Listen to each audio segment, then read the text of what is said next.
세금이 사실 부담되는 건 맞는데 가장 부담되는 분들이 이제 은퇴, 퇴직한 거예요. 네. 소득은 없는데 세금을 내야 할 경우 진짜 힘들 수 있거든요. 이런 분들의 실제 사례를 저희가 굉장히 리얼하게 재현 연기로 만들어 봤습니다. 자, 김경아 개그우먼과 최시중 아나운서가 해주시겠습니다. 네. 시작해 주세요. 아니 근데 이게 뭐야? 종합소득세 신고하라고 나왔어. 아니 당신 지난달에 퇴직하고 버는 거 한 푼 없는데 무슨 소득이 있다고 세금을 내라는 거야. 어이가 없네. 아니 그러니까 이거 보니까 재작년엔 내가 펀드했던 수익금이 2천만 원이 넘어서래. 아니 올해는 오히려 마이너스인데도 세금을 내라는 거야. 당신 그러다가 퇴직금 다 날리는 수가 있으니까 상가를 하나 사든가 연금을 드는 건 어때? 매달 들어오는 돈이 있어야 우리도 살 거 아니야. 아이고, 상가 살 돈 있으면 나도 좋겠다. 근데 말이야 세금 폭탄 맞을 수 있으니까 신중하게 잘 선택을 해야 돼. 뚱송뚱송뚱송뚱송뚱. 아우 잠깐 있어봐 전화 들어오잖아. 여보세요? 큰애로구나. 뭐라고? 우리가 이제 건강보험을 네 밑에 있을 수가 없다고? 우리가 건강보험료를 매달 내야 된다고? 아이고 그러니까 말이요. 버는 것도 없는데 자꾸 내라는 건 왜 이렇게 많아요? 아니 갑자기 남편분이 충청도 쪽으로 바뀌셨어요? 처음에 서울말 쓰시다가 느긋해지셨네. 충청도 쪽으로 느긋해지셨어. 제가 가셨는데. 연기는 처음입니다. 네, 잘 봤습니다. 일단 이제 사연을 보니까 버는 건 없는데 세금을 내야 하는 상황이니까 얼마나 갑갑하실지 걱정이 네. 됩니다. 아마 이 사연 보시면서 공감 가시는 분들 많으실 것 같아요. 네, 그래서 오늘 이 전문가 세 분께서 세 가지 절세 비법을 풀어주신다고 하는데요. 먼저 권혁중 경제평론가, 어떤 비법인가요? 네, 이제 은퇴 얘기잖아요. 사실상 이렇게 퇴직 후 건강보험료가 걱정이라면 이미 계속 가입 제도를 활용해 보십시오라고 말씀을 드리겠습니다.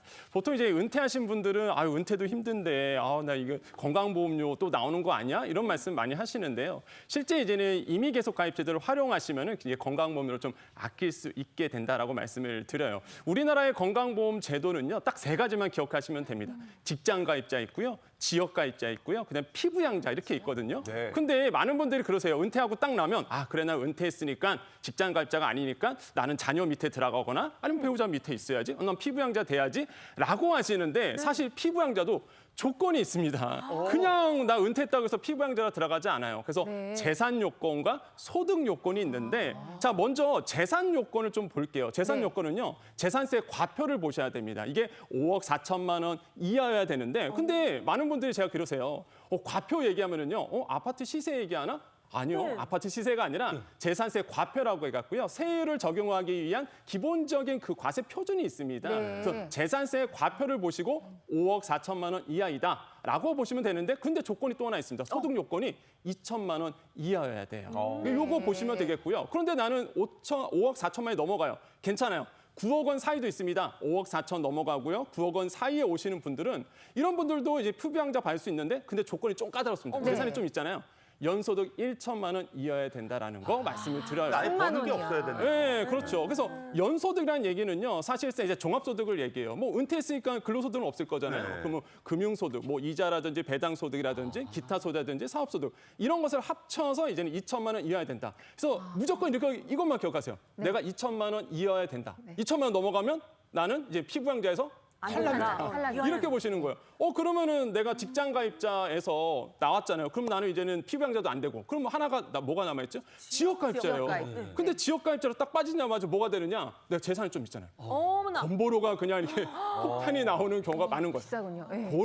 그럴 때 여기 말씀은 이미 계속 가입 제도를 활용하는 거다라고 말씀을 드리겠습니다. 네. 자, 그러니까 재연에서 본 사례자의 경우엔 금융소득이 2천만 원이 넘어가기 때문에 피부양자에서 박탈당했는데 이런 분들의 해결책이 바로 이미 계속 가입이라고 설명해 주셨어요. 이게 구체적으로 그럼 뭔가요? 그렇죠. 이미 계속 가입 제도는요. 일단은 직전에 냈던 직장 가입자에서 냈던 건보료를 그대로 이어가는 제도라고 보시면 되겠습니다. 훨씬 더 이제 도움이 될 수 있는 분들이 이제 많아지겠는데, 근데 조건이 있습니다. 주의할 것이 있는데 네. 첫 번째로 본다 그러면 지역 보험료, 그러니까 지역 가입자 고지서가 딱 와요. 은퇴하고 네. 나서. 그런데 그 고지서를 받자마자 납부기 한 2개월 안에는 무조건 신청하셔야 돼요. 아. 만약에 내가 2개월이 넘어갔다, 네. 그럼 이거 가입이 안 됩니다. 어머나 활용을 못 해요. 그래서 그냥 알기 쉽게 설명드리면 나는 은퇴했어요. 퇴직했습니다. 그러면 지역 가입자로 바로 고지서가 날라오거든요. 네. 받자마자 나는 따져보고 무조건 신고 이렇게 하시면 되겠고 네. 그또 하나를 본다 그러면 만약에 내가 지역 가입자에서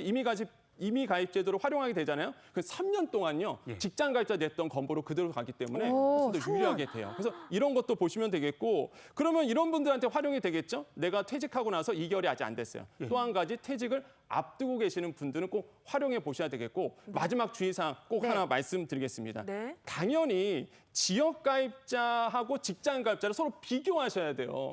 내가 예를 들어서 직장 지역 의료보호가 더 적은 거예요. 그러면 네. 지역 가입자로 하시는 게 훨씬 더 낫죠. 당연히. 그래서 이걸 따져보시고 하는 거지 무조건 뭐 이미 가입 제도가 좋다고 해서 이걸 따라가시면 안 된다라는 거에서 이런 점을 따져보시면서 은퇴하신 분들 꼭 생각해 보시기를 권유드리겠습니다. 네. 12년 후에도 알람 지정이 되나 휴대전화? 이거 지금 12년 8월에 퇴직 예정인데 12년 후에 저장해 놓으세요. 알람에 8월 8개월 뒤에 제가 적어 놓을게요. 꼭좀 이미 계속 가입 이거 하고 또 비교해보고 또 해봐라. 꼭 저한테 알려주고 싶네요. 네. 네. 근데 정말 퇴직한 후에 매월 2~30만 원 아끼는 거 굉장히 큰 돈이에요. 그럼요. 맞죠. 첫 번째 비법 알아봤고요. 두 번째 비법은 우리 호지영 세무사께서 제안해 주시겠습니다. 네, 두 번째 절세 방법은 퇴직금 절세하려면 일시금 말고 연금으로 받으세요입니다. 네, 우리가 받는 퇴직금 일시금으로 받는 게 좋을까요? 연금으로 받는 게 좋을까요? 퇴직금을 연금으로 받게 되면 내야 될 세금의 30%나 감면이 됩니다. 30%요? 네. 그래요? 이 기간을 10년 이상으로 더 늘리게 되면 10년 이후의 기간에 대해서는 무려 40%의 세금이나 감면이 됩니다. 네, 그렇기 때문에 내가 그 연금 기간을 통해서 퇴직금을 받는다라고 하면 세금을 절세하실 수가 있습니다. 그리고 내가 중간에 IRP 계좌를 통해서 중간에 내가 불입을 한 금액이 있었다라고 하면 그 공제받았던 원금과 운용 수익에 대해서 나중에 연금으로 받을 때 3.3에서 5.5%의 세금만 떼기 때문에 무조건 절세라고 보시면 되겠습니다. 네. 제가 한번 도표를 가지고 설명을 드려보도록 하겠습니다. 네. 네, 사례를 보시면요. 이분은 퇴직금을 약 2억 5천을 수령하신 분이신데요. 일시금으로 이 퇴직금을 받게 되시면 한 세금이 1,000만 원 정도가 나옵니다. 근데 제가 아까 말씀드렸던 방식, 연금으로 이걸 수령하시게 되면 세금이 700만 원을 줄기 때문에 300만 원을 절세하실 수가 있습니다. 대단한 절세 효과긴 한데 네. 저는 결혼을 늦게 해서 초등학교 6학년이에요 아들이. 그럼 제가 퇴직하고 나면 연금으로 받고 싶어도 뭐 결혼도 시켜야 되고 대학도 보내야 되고 아이고야. 목돈 필요할 때 그럼 어떻게 해요 그때? 어떻게? 이렇게 어쩔 수 없이 목돈이 필요한 경우에는 일단 IRP 계좌로 그 퇴직금을 받으시고 연금 개시를 신청만 하셨다가 바로 해지를 하시게 되면 일부 금액 절세는 가능합니다. 바로 연금 수령 한도까지는 연금 소득으로 과세를 통해서 원래 내야 될 세금의 30%를 감면받고 초과되는 부분만 세금을 내자라는 방식인데요. 이것도 제가 이해하기 쉽게 좀 사례를 하나 만들어 봤습니다. 네, 이 사례는 똑같이 이제 퇴직금을 받은 케이스고 퇴직금을 한 2억 정도 받았다고 가정을 해보겠습니다. 네, 일시금으로 수령했을 때 세금을 제가 계산해 보니까 한 1,400만 원이 나오는데요. 네, 일단은 그 연금으로 개시를 하신 다음에 한 번만 연금으로 받고 바로 해지를 하는 방식으로 100만 원이나 절세를 하실 수가 있습니다. 얼마나 어디야? 네. 완전 꿀팁이네요. IRP 계좌 저는 없는 것 같기도 하고 이게 뭐예요? 사실 IRP 계좌는 우리 퇴직금을 수령하려고 하면 개설을 해야 되는 계좌입니다. 이제 증권사나 은행을 통해서 개설하실 수가 있고 또 이게 그 퇴직금을 받을 때도 필요하지만 그 수입이 있을 때 세공제라는 혜택이 있기 때문에 우리 맞는 통장이라고 할 수가 있겠습니다. 최신중 아나운서 정리가 좀 되셨나요? 예. 바로 또 방송 끝나고 은행으로 달려가세요. 그럼요. 가야지. IRP 계좌도 만들어야 되고. 예. 알겠습니다. 안정적인 노후를 위한 절세 꿀팁에 대해서 하나하나 알아보고 있는데요. 마지막으로 우리 김철훈 세무사의 절세 제안도 알아보도록 하겠습니다. 네. 제 제안은요. 월세를 받는다면 분리과세 신청하세요입니다. 분리과세. 예, 먼저 저에게 의뢰한 사례를 먼저 설명드릴 텐데요. 요 상담 내용 먼저 소개 부탁드립니다. 제가 소개해드리겠습니다.